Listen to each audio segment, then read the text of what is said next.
Good evening, everyone. My name is Tamiko Garrett, and I am the creator for Parents for Transition. And Parents for Transition is an 8-week course that is going to empower parents raising children with invisible disabilities. And examples of invisible disabilities are ADHD or dyslexia. Our target population is going to be parents raising children in the 11th and 12th grade with those children with invisible disabilities.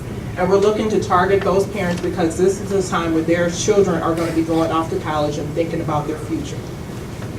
We also plan to educate parents on special education laws and setting realistic goals for their children after high school. So this slide, yes. So this slide is a breakdown of the topics that we're going to discuss during the session. So I'm not going to go over it in detail because the information is in the brochure at the tables. So I created Parents for Transition because of my own personal experience with my daughter, Asia.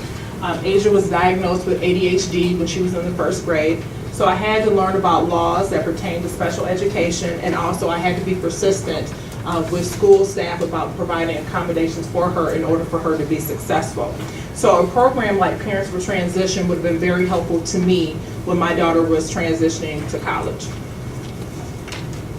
So I'm going to try to break down the public policy that Parents for Transition is going to try to tackle in our area. So there are 2 laws that are created to protect children with disabilities. The first one is the Individualized Education Plan, and the other one is the Section 504 Plan. But these 2 laws are not created equal. School districts, they receive additional funding for students with IEPs, and students that have 504 plans do not receive that additional funding. So that's what makes the 2 laws not equal. Schools cannot provide adequate support for students with Section 504 plans. So this leads to loose processes and unequal services for students with 504 plans. Parents for Transition hope to fill the gaps of services for these students with invisible disabilities in the Kalamazoo area. So on this slide, this information came from the Michigan School Data website, and in 2017 and 18 school year, in Kalamazoo, there were 13,000 students total in the district. 1,670 students had IEPs, and 8 of these students had IEPs in the district.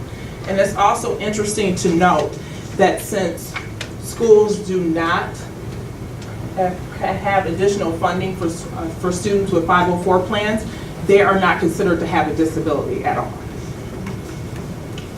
So the 2 agencies in our area that work with parents and have children with disabilities is the Arcadia Institute and Ask Family Services. I will be collaborating with the Arcadia Institute. They will be referring parents to me for the program.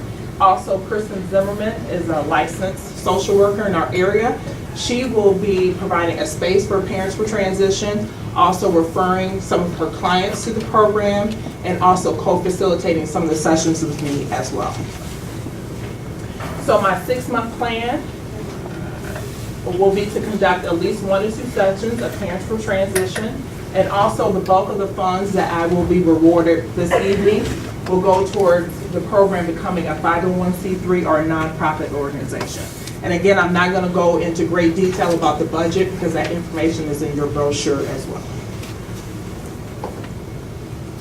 So at the next piece, I plan to provide anonymous survey results from the program based on the participants and the co-facilitators' indications of what's going right or what needs to be tweaked. I will also provide an update of where I am in the 501c3 process. Goals for 6 months and beyond is to complete the 501c3 process and become a nonprofit. Once I am a nonprofit, I can apply for grants at the federal and state level. And I also plan to become an independent contractor through the Health and Human Services Department. So in conclusion, we hear so much about No Child Left Behind. Parents for Transition strives to leave no parent behind as their student transitions to high school, after high school.